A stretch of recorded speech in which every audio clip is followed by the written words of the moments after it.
Howdy, folks. I'm Joel Empey, and this is the first episode of Joel Empey Talks Mixed Martial Arts. And on today's episode, we're going to look back at UFC Shenzen, some of the things that happened there, some of the big winners from that card. Obviously, Zhang Wei Li and the Leech are going to be our main focuses today.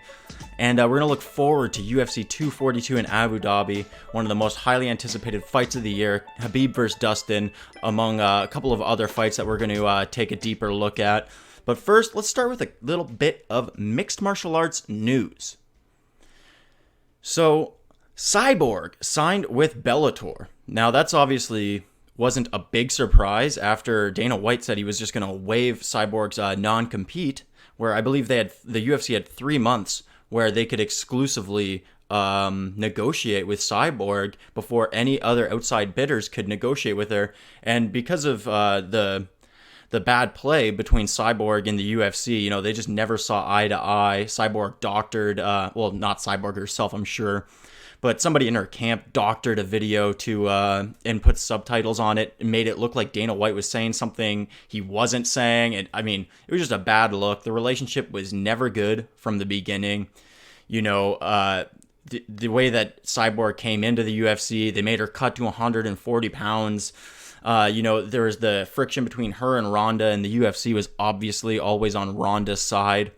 So that relationship just never really worked. Cyborg never really fit in the UFC. The UFC never really did anything to develop a featherweight division.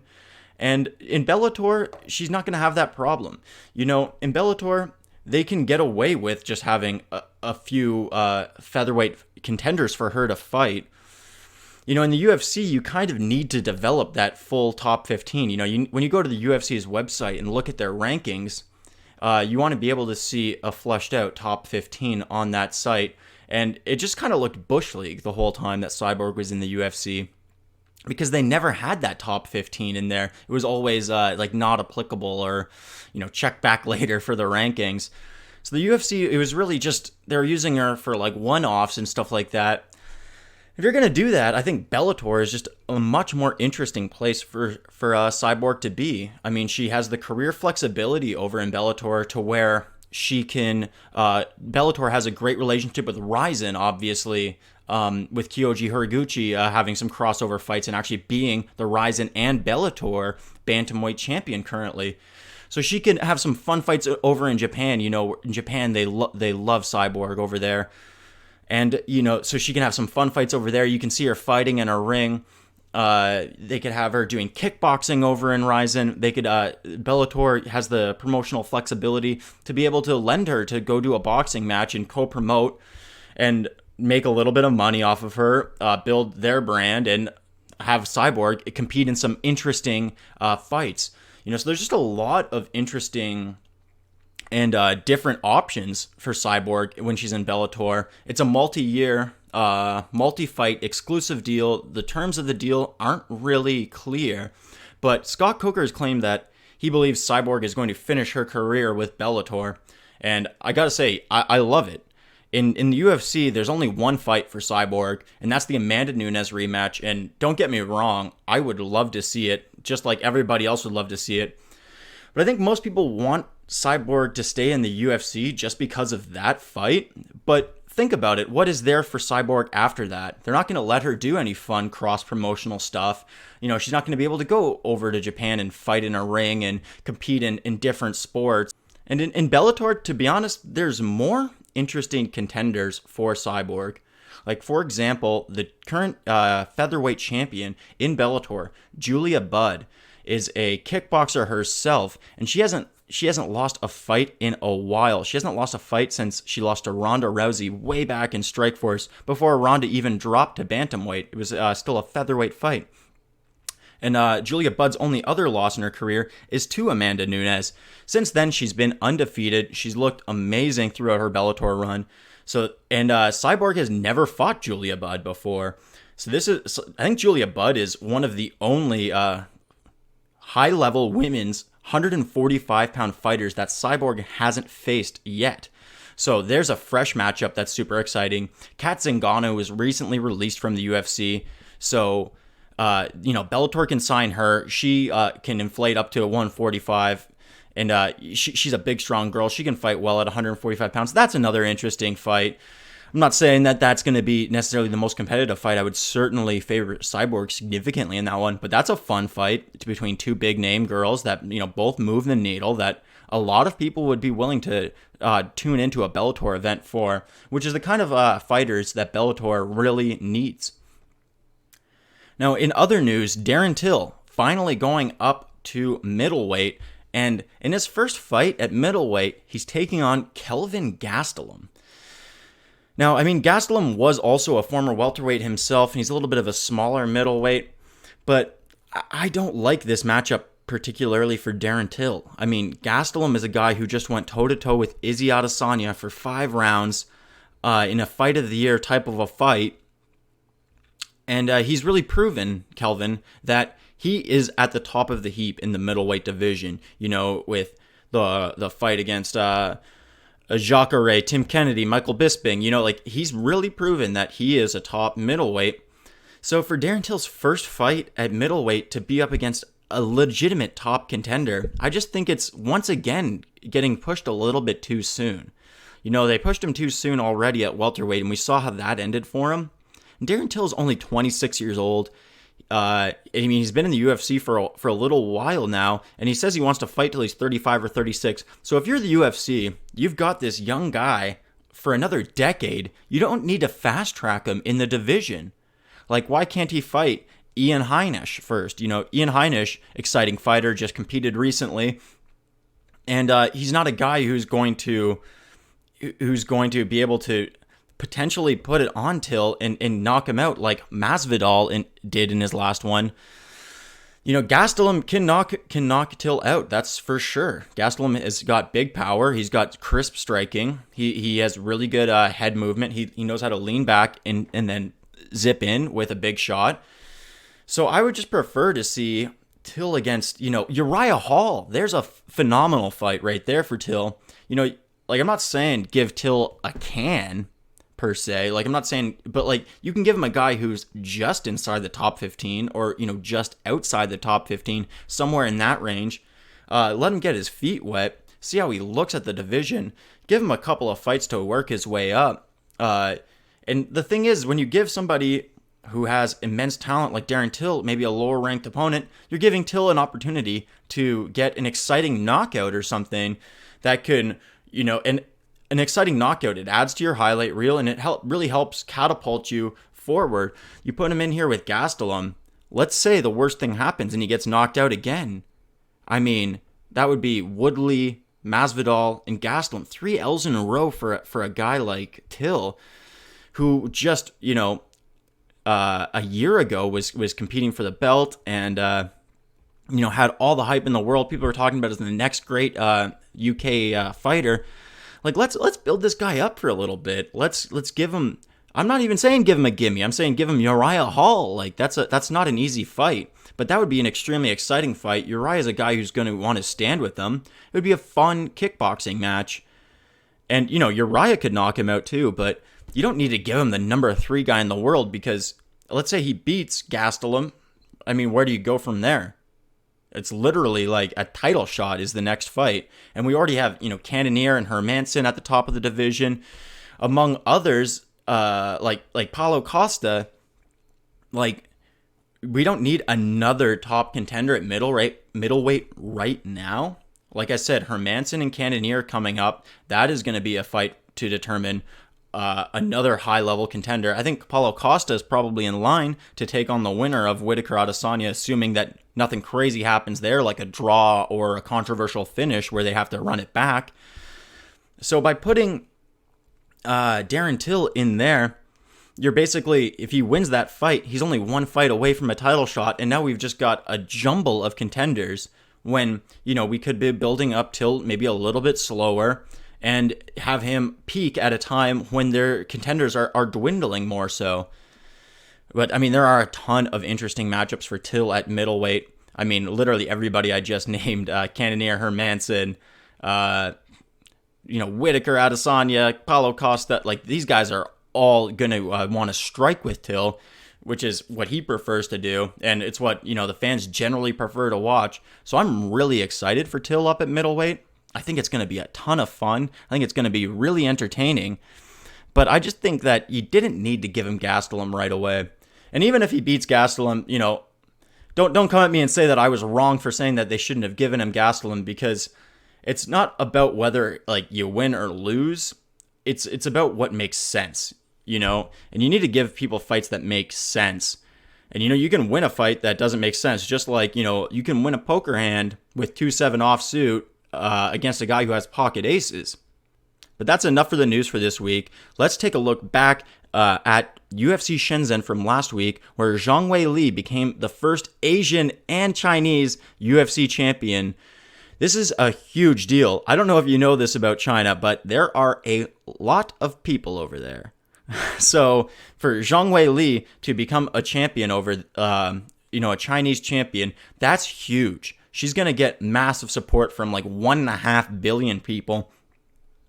And like I was saying the other day in a video, unless if you're American, if you're from any other country on earth and you're successful in the UFC, the entire country gets behind you. Think about GSP with Canada, think about Conor McGregor with Ireland, think about Alexander Gustafsson with Sweden. Darren Till, who we were just talking about with the UK, Khabib with Russia and Dagestan. It goes on and on and on. If you're a fighter from any country outside of the US, you get the whole country behind you. So Zhang Weili now has 1.5 billion people behind her. And so she has a serious chance at becoming a UFC, potentially a pay-per-view star, definitely a UFC star. And not to mention, her fight style is phenomenal. I mean, she knocked out Jessica Andrade in 43 seconds, I believe it was. I mean, phenomenal. At 115 pounds, she's got serious power. She's got finishing ability on the ground as well. We saw she had an armbar in a quick armbar in the first round in another one of her UFC victories. She's apparently undefeated in her MMA career. Her one loss is her first fight of her career, which apparently was actually an amateur fight. It wasn't even a professional fight, but for some reason it's on her professional record. So she's actually undefeated as a pro. Now, she has some tall orders in front of her, because whoever she fights next, it's going to be either the winner of Joanna and Michelle Waterson. It's going to be Rose Namajunas, who I don't think that they'll put Rose in there because she's coming off the loss to Andrade and hasn't competed since that loss. And, didn't have a ton of title defenses. She only had one title defense, and it was against the woman that she beat to earn the title in the first place. So I don't think it'll be Rose, but she's a potential contender for Zhang Weili. Or it's Tatiana Suarez, which I got to say, if it is Rose, Joanna, or Tatiana, I probably favor those girls. I probably favor all those girls over Zhang Weili. Michelle Waterson, I would probably take Zhang in that one. But the fact is that it's not an easy road in front of Zhang Weili.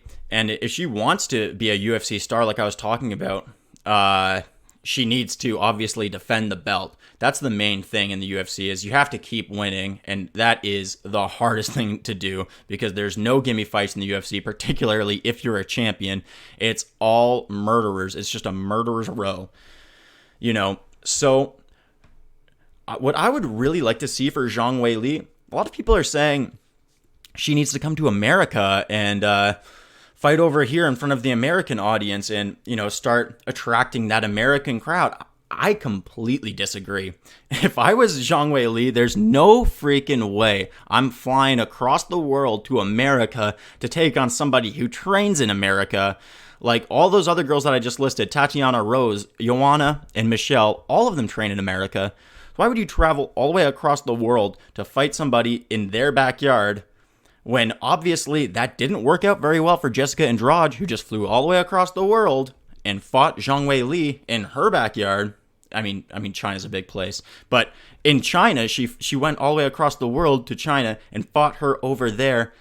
And it didn't work out well for her. And guess what happened in the strawweight title fight before that? Rose Namajunas flew all the way down to Brazil to fight Jessica Andrade in her backyard, and it didn't work out well for her. So there's some bad juju right now going around for fighters who are going to their opponent's homeland and taking them on.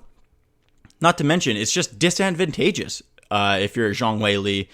Whereas you could do your first title defense in front of your home country. I mean, it would be a massive deal, massive sellout. I'm sure the press over there in China would be unreal. The UFC is obviously trying to break into China. They've been looking for a Chinese star. They have the new UFC PI over there in Shanghai, I believe. It's definitely in China. And, it just doesn't, to me, it doesn't make sense to come over here and fight. I understand that you want to attract the American audience, but let's do another one in front of the Chinese audience. Let's get a title defense under your belt. Let's not fly across the world to take on a murderer when you could fight them in your own backyard, get the push from your people, get all the press opportunities where you can do your press in Chinese. She comes to America, she doesn't speak the best English. Is she really going to translate to an American star if she fights over here? I'm not sure about that. But if you get her fighting in China, it would be like when Stipe fought in Cleveland. Stipe wasn't really perceived as a big star, but when you saw him at his home in Cleveland around his people, and, you got the people going, OHIO, you had that, it felt big. And I felt like Stipe took, at least perception-wise, took a step up in terms of his popularity after that fight, because just the perception of seeing somebody in front of their home people comfortable and having that home crowd on your side, it actually builds the person up in my eyes. So I think that everybody else in the world wants Zhang Weili to come to America to defend her belt for the first time. I definitely don't. I think she should wait until the next time UFC is in China, or the UFC is actually going to Busan, South Korea, towards the end of the year. Maybe fight on that card. I don't think it would be advantageous to her to fight in America for this one. Maybe the fight after that, if this next one goes well for you, the fight after that, eventually she has to make the step over to America, and she has fought in America before she was champion. But, as champion, if I was her, I would defend my belt over in China for the first time. It's exciting that we have a Chinese champion, and she's not only a Chinese champion, but she's a real action fighter, and there's a ton of great matchups at strawweight. Strawweight is definitely the best women's division in the sport, and I can't wait to see her fight again. Now, the other big fighter from UFC Shenzhen was the Leech. Now, the Leech is a guy who is an exciting action fighter, but I feel like a lot of the mainstream MMA people don't really know a lot about him. Even though he's been in the UFC for a while, he's had a ton of fights in the UFC. He's got a great record in the UFC. He's very exciting, high pace, high action fighter. But he hasn't had very many fights over in America yet. So I think with him, this is like the opposite of Zhang Weili, where I think the Leech needs to come to America for his next fight, and you need to give him an action fighter where he can start to build his brand to the mainstream audience. Somebody like a Cowboy Oliveira or a Mike Perry, somebody who's a borderline top 15 welterweight, since the Leech just beat the number 15 ranked welterweight, and he's borderline top 15 himself. I think that you need to see him against somebody like the Cowboy Oliveira or Mike Perry matchup.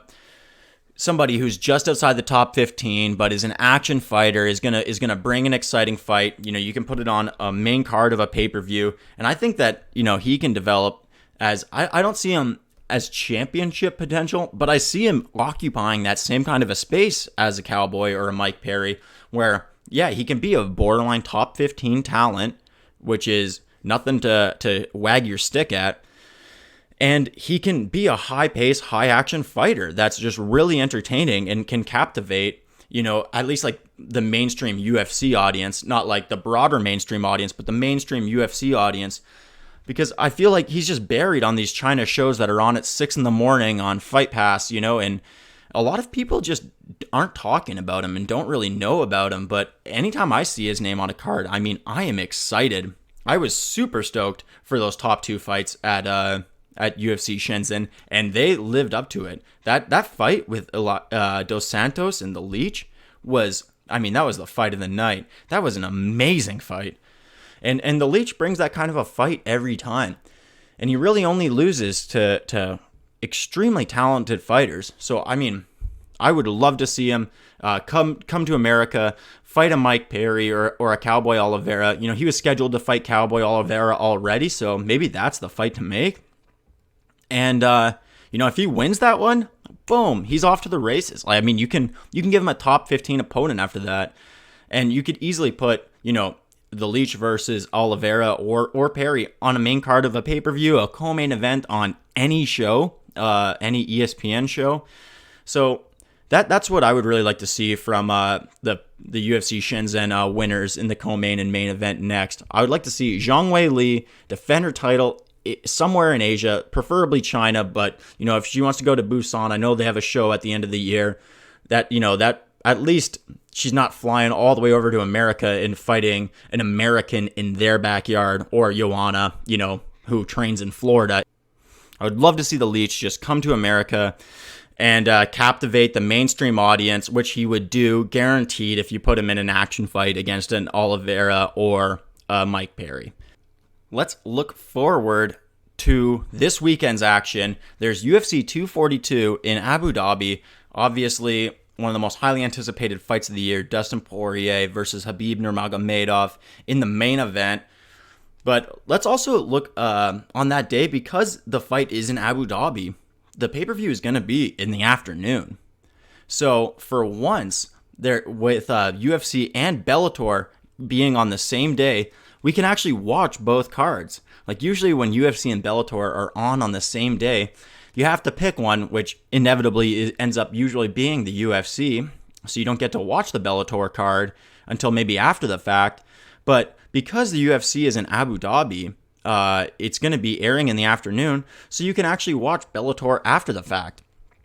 And you could actually watch it live after the fact, I should say. Main event on that, I mean, the whole Bellator main card is phenomenal. The main event between Bader and Kongo is a very interesting one. Czech Kongo hasn't been as exciting as he was in the UFC since he's been in Bellator, but the fact is that he's 11-2 in Bellator. He's on a 7-fight win streak, and this main event fight between him and Bader is very intriguing.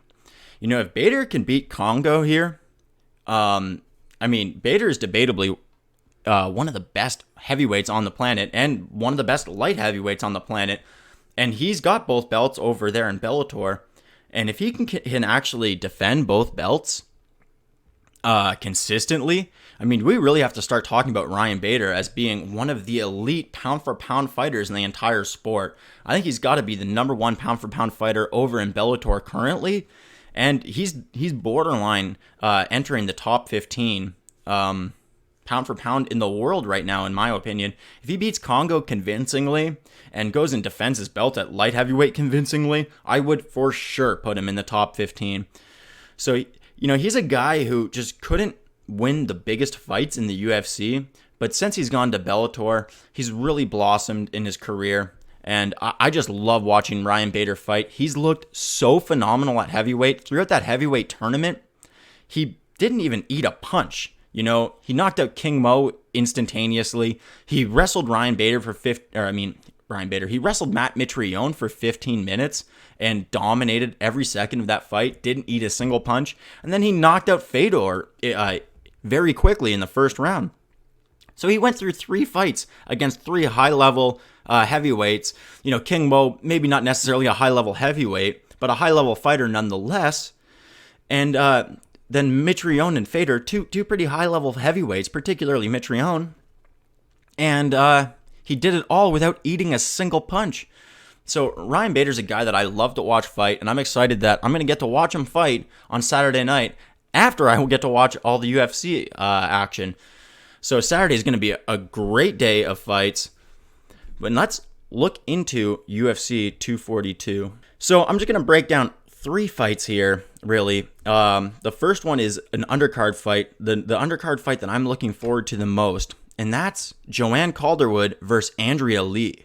Now, Joanne Calderwood has been one of my favorite female fighters ever since she was on The Ultimate Fighter. She's an exciting kickboxer, and she loves to stand and trade. And you know what? Andrea Lee, also an exciting kickboxer, and she loves to stand and trade. Andrea Lee is on a phenomenal win streak, former legacy flyweight champion. And, you know, if with a convincing win here, Andrea Lee could easily be the next contender for Valentina Shevchenko, who is looking like an absolute world beater and looks like there's not really anybody that can compete with her at flyweight. Andrea Lee is a girl that might be able to do so. Now, she's going to have to get through Calderwood first, and this is going to be a very exciting kickboxing match, high-action female fight, and it's the fight that I'm looking most forward to on the prelims. I probably would give Lee a slight edge in that one, but I'm not really comfortable picking against Calderwood because I like her so much. So I'm just going to I'm not going to give a prediction for that fight. I'm just going to look forward to it, and I can't wait to see that action. Now, another fight I'm looking extremely forward to, the fight that I'm looking most forward to besides the main event, probably like everybody else, is the co-main between Paul Felder and Edson Barboza. Now, this is obviously a rematch from a bunch of years ago when Edson Barboza actually was able to give Paul Felder his first career loss. And, you know, Paul Felder did quite well in that fight, you know, considering that he just kickboxed with Edson the entire time. And Edson is one of the top, most technical Muay Thai strikers in all of MMA. You know, if you're drawing up a way to beat Edson Barboza, it's not by kickboxing with him for 3 straight rounds, which is exactly what Paul Felder tried to do. And he was competitive. It was actually a really close fight. It was a lot closer than I remembered. I rewatched it recently, I should say. And it was a close fight. Like, it was, when Paul Felder was upset at the decision at the end, like, that was a legitimate, he was legit to be upset about that decision. Like, I thought Edson clearly won it, but I could see how when you're in the action of the fight, you could think, man, I think I won that one, you know, if you're a Paul Felder. And in this fight, I worry that Paul Felder is going to just try to kickbox with Edson again. Now, Edson obviously got knocked out in his last fight against Justin Gaethje, so it's possible that, you know, Edson's chin, you know, he got knocked out less than 6 months ago. He got flatlined against Gaethje. So it's possible that his chin is deteriorated. That is a possibility. And if that is the case, you know, Paul Felder could go out there and knock him out. Paul Felder is got serious power, and he's a great striker. But I see a more clear path to victory for Paul Felder if he can, early on in the fight, like in the first round, if he can pin Edson against the fence a little bit, just kind of wear on him, tire him out a little bit, wear on his arms a little bit, you know, land some knees to the leg, slow him down. Edson seems to have a problem with his eyes swelling up. So, I mean, Paul Felder in the clinch can rip those vicious elbows. You know, if he can pin Edson against the fence, wear on him, tire him out a little bit, land some good elbows, maybe close up one of those eyes, I could see him doing work in the second and third round and getting a victory that way.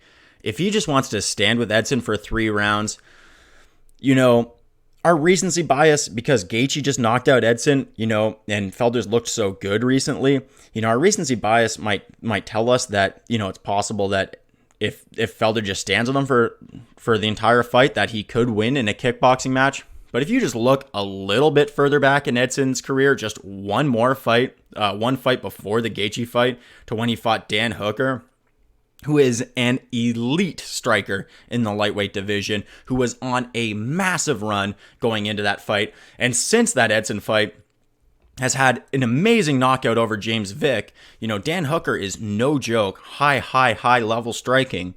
And Edson made him look terrible. He made him look slow. He just beat the crap out of him. And man, when Hooker collapsed at the end to that body shot, like that was scary stuff, man. Like Edson is a scary, scary guy. If you don't threaten the takedown, if you don't threaten to do something besides just strike with him, I just don't really like anyone's chances to beat Edson. I don't know if anybody has a skill set to beat Edson in MMA in a straight striking match. I mean, somebody like Tony Ferguson was really able to get in Edson's face. And I just don't know if Felder can, put on the kind of pressure that Tony Ferguson can put on. I don't know if anybody can put on the kind of pressure that Tony Ferguson can put on. So I really think that the key to victory here for Felder is to wear on him early. And I just don't know if Felder is going to make that tactical decision. I think he's got a lot of pride in his striking, and I fear that he might try to just strike with Edson the whole time. The reason why I say I fear is because I'm a big Felder guy, and I am rooting for him in this one. Edson's a guy who's never been able to get over the hurdle to get to the top of the division, whereas Felder's on a bit of a streak right now at lightweight. If he can get through Edson, it's a J.E.T or Cerrone, or I guess he wouldn't fight Cerrone, but there's J.E.T fights. There's only really, really exciting fresh matchups in front of Felder. He hasn't fought a lot of those guys in front of Edson yet. He hasn't made it to the pinnacle of the division. So I would prefer to see Felder win, just because we would get some interesting fresh matchups. And Felder being a commentator and everything, he's really popular right now, and I'm really liking him. And, I would like to see him win this one. I don't think I can pick him. I think I'm going to pick Edson in this one, just because I feel like Felder is going to try to strike with him for 15 minutes. And I just don't know if I favor anybody other than a Tony Ferguson who can just be relentless in your face nonstop. I don't know if I favor anybody in a striking match over Edson at 155 pounds. Alrighty, folks. Now on to the main event. Let's talk about the main event here at UFC 242. Dustin Poirier versus Khabib Nurmagomedov, interim champion versus champion, to unify the belts. And I feel like a lot of analysts are saying that they think that Dustin has a chance to make this fight competitive. But I think a lot of people are saying that, but they don't really think that Dustin can win. They think that Dustin can make it competitive maybe, but they don't really think that Dustin can win. Now this is where I differ. I actually think that Dustin Poirier can beat Khabib this weekend. Now you might think I'm crazy, but let me just explain why I think Dustin can beat him. Khabib's only ever fought in 2 5-round fights in his whole career. And they're both his 2 most recent fights. So there's the Conor fight that he obviously finished Conor in the 4th round, and then there's the Iaquinta fight, which obviously went all 5 rounds. Now in both of those fights, Khabib didn't wrestle the whole time. Khabib took off. In the Conor fight, he took off the 3rd round from wrestling. In the Iaquinta fight, he took off the 3rd and the 4th round and tried to wrestle a little bit in the 5th round, but he took off basically the 3rd and the 4th round from wrestling. And I think the reason why he did that is because a human being can't wrestle for 25 minutes straight. It's just not physically possible with a human's cardio to wrestle for 25 minutes. You'll literally exhaust yourself before you get there. For example, an Olympic wrestling match are 4 minutes and 6 minutes. 4 minutes for a freestyle, 2 2-minute periods, 6 minutes for Greco, 2 3-minute periods. NCAA wrestling is 7 minutes. It's a 3-round first round, 3-minute first round, then 2 minutes, then 2 minutes. It's a 7-minute match. You know why these matches are only 4, 6, 7 minutes, at the Olympic and NCAA high level, is because it's not humanly possible to wrestle for an extended period of time. You know how long a boxing match is? It's 10 3-minute rounds, 12 3-minute rounds at the championship level, 30 minutes, 36 minutes. So it's possible to strike for that long. It's not really possible to grapple for that long. And I think Khabib knows that. I think Eddie Alvarez was the guy who famously said that you can only really wrestle for 15 minutes. So that's 3 rounds in a 5-round fight. See, you have to be strategic about what minutes you use those wrestling. You use your wrestling. You can use 5 minutes in the first round. That's a good strategy because your opponent is going to be freshest in the first round. That's when they can, land the hardest shots on you, and they're the most spry, right? So you can use up 5 minutes in the first round, and then, you could maybe use up 3 or 4 minutes in the second round. So let's say 4 minutes in the second round. Now you've only got 6 minutes of wrestling left in your gas tank, and you've got 15 minutes to go. And if you look at Poirier, let's look back at the Gaethje fight.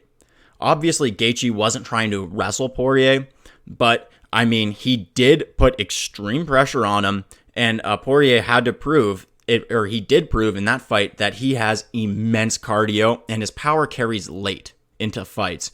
He landed the knockout in the 4th round, so obviously his cardio, with the insane pace that Gaethje put on and the massive amount of damage that Gaethje put on with the leg kicks, Poirier still had the cardio and the strength in the 4th round to knock Gaethje out. So Poirier is dangerous late in a fight.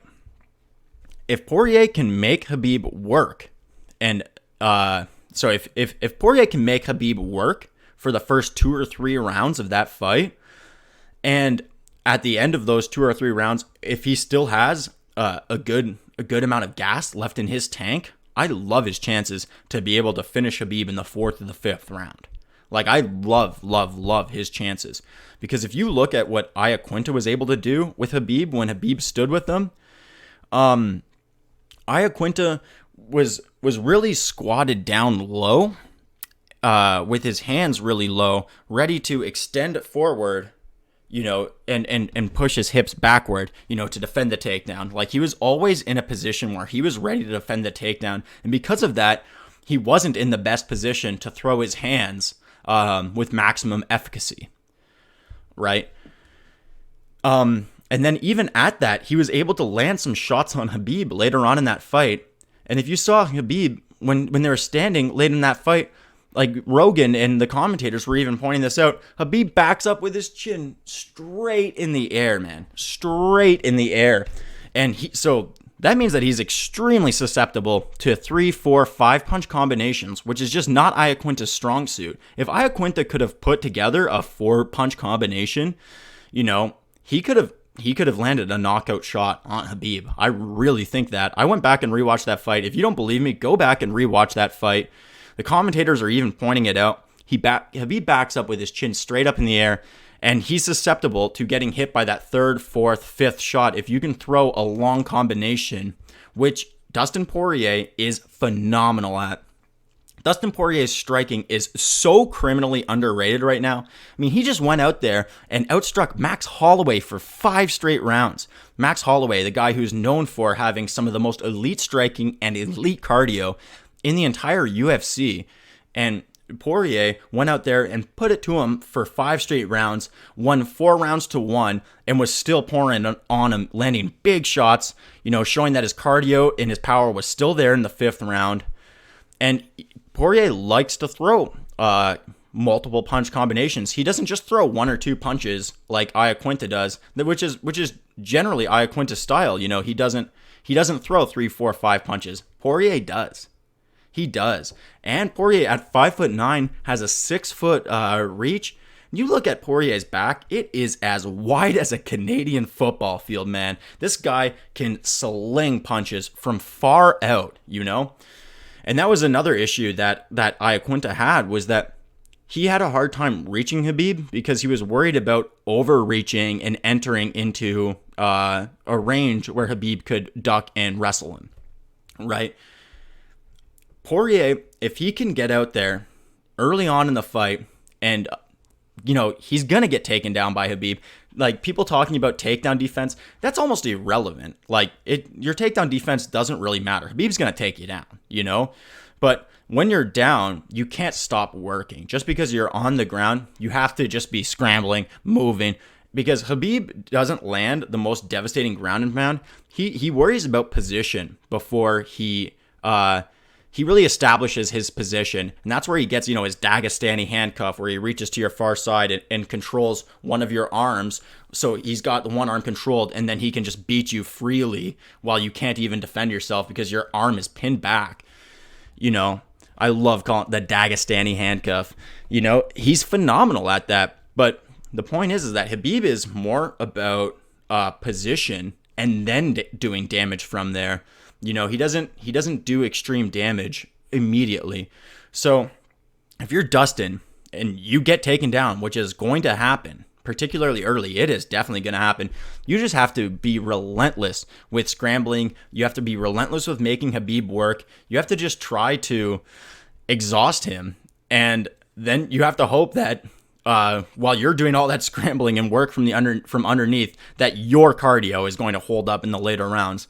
And if it does, if he can make Khabib work hard in those first few rounds, and Dustin's cardio holds up, which, the only way to make Khabib work is by working yourself. So his cardio holding up is an X factor. But if his cardio can hold up, which it has in his last couple of fights, against Gaethje and Holloway, like I said, he carries his power late into the fights like he did against Gaethje and Holloway. I like his chances to be able to land a knockout strike in the 4th or the 5th round. This isn't a hot take. This isn't me, trying to, be a contrarian and try to say, the 27-0 guy is going to lose. I really think that Poirier has a good chance at being able to beat Khabib. He just has to be able to weather that early storm. And he has to have the cardio to weather that early storm and still be able to put forth offense in the 4th and the 5th round, which this is much easier said than done, right? So just looking at Poirier's record since he's gone up to lightweight, he's had 11 fights. He's got 1 loss, the 1 no contest, and in his 9 wins, he's got 6 knockouts and TKOs. And basically, the majority of his fights since he's gone up to lightweight have been against pretty high-level guys. Khabib, meanwhile, has had 11 fights in the UFC, and he's obviously 11-0. He's got 3 subs and 2 KOs and TKOs. But the KOs and TKOs were earlier on. He hasn't finished. He hasn't gotten a good TKO or KO on a high level opponent yet. He does have good subs over high level opponents in Michael Johnson and Conor McGregor, so that is a possibility. But Khabib wins a lot by decision, is what I'm getting at, and we haven't seen him be able to.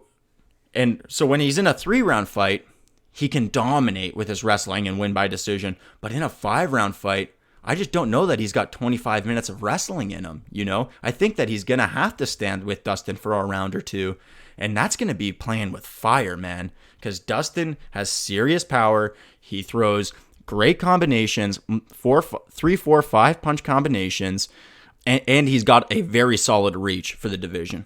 So he's got a lot of things on his side in this one. Now, an X factor that I'm favoring Khabib for is when I look at fights, I'm a weird guy. Like, I look at these little X factors outside of the cage and I try to make sense of them. Now, one thing about Khabib compared to Dustin that makes me want to really favor Khabib in this one is that Khabib went out to Dubai like weeks and weeks and weeks ago. Like Will Harris of Anatomy of a Fighter has been doing great footage covering Khabib for the last several weeks since he's been in Dubai.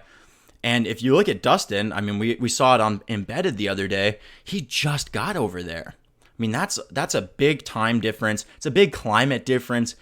That's got to be that's an X factor to me. The fact that Dustin didn't go out there and acclimatize to the weather over there, regulate his body in his circadian rhythm to the time over there.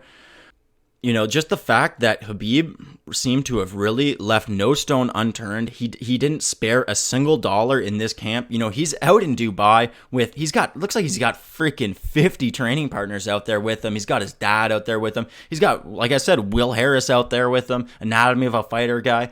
He's left no stone unturned in preparation for this fight. And I just don't know if Dustin has has gone all in and spent top dollar in the same kind of way that Khabib has. And that mentality of Khabib just being all in, like he hasn't left a stone unturned. He has spent every single dollar to prepare for this fight maximally. You know, that means something to me. Like, I remember when Fabricio Verdum took on Cain Velasquez in Mexico City. I loved Verdum in that fight because Verdum went down to Mexico City well in advance. I forget how far in advance, but, you know, a couple of months in advance. So he get acclimatized to the altitude in Mexico City, and he could get used to the feeling of being down there. You know, and that made me love Verdum in that fight. And I remember I put down a pretty decent amount of coin on Verdum in that one. He was like a 3-1 underdog, and I won big. So, you know, I think that's something worth noting. You know, it's worth noting when a fighter seems to be all in on a training camp, like all in. They're investing every single bit of themselves, financially, mentally, physically, into being successful in this fight. And I'm not saying Dustin didn't spend, a lot of money on this training camp, or, you know, isn't mentally or physically all in. But just the fact that Khabib did go out to Dubai so early, you know, that says a little something to me. But nevertheless, man, I'm picking Dustin Poirier in this one, man. I can't believe it. I've been along with all of the MMA media the whole way, saying that, you know, Dustin's a live dog in this one, and I felt the same way. Yeah, Dustin's a live dog, but I also kind of always said that and kind of thought that, but I still just was like, but Khabib will still win, you know? Like, Dustin's a live dog. He's gonna make it an interesting fight. This is gonna be a good scrap. But Khabib will still win. But, you know, today when I was doing my research and I was rewatching some of their fights, you know, particularly that Iaquinta fight and then the Justin Gaethje fight. And I know Gaethje didn't wrestle Poirier, so it wasn't the same kind of extreme pressure that Khabib's going to put on Poirier. But that was extreme pressure put on Poirier in that one by Gaethje. And Poirier withstood it all. And he never stopped landing big shots. He never stopped looking for big shots. And, you know, he carried his power and his cardio late into the fight. Now, another X factor in this one is that, you know, we haven't seen Poirier against a really strong wrestler since he fought Danny Castillo 9 years ago. And obviously Castillo is nowhere near Khabib's level. So that's an interesting X factor, is that, you know, Dustin really has fought mostly strikers. You know, he hasn't fought a guy that's going to try to just like wrestle him as their primary directive, their primary route to victory. So it's going to be interesting to see how Dustin does against a high-level wrestler, because we don't know how good his bottom game and scramble game is going to be, because we just haven't seen him in those positions in the UFC against a guy even close to the level of Khabib.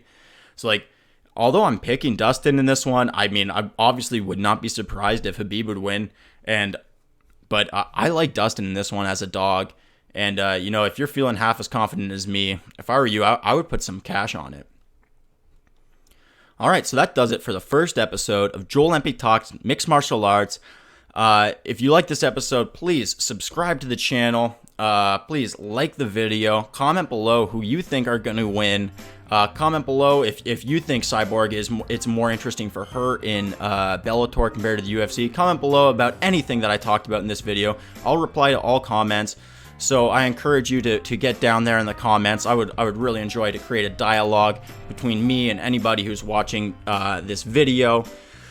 Yeah, please subscribe to the channel for a weekly long-form episode of Joel Empey Talks. Plus, I'll be posting clips from this episode all week long. So if you aren't the kind of person who wants to sit down for an hour, or, you know, have me in your ears for a whole hour, this will be posted into smaller digestible clips so you can enjoy it that way. Also, if you're an NFL fan, I'm doing a weekly NFL show on this channel. And you can follow me on social medias. All of that stuff will be on the description box and below. And until next time, cheers, friends.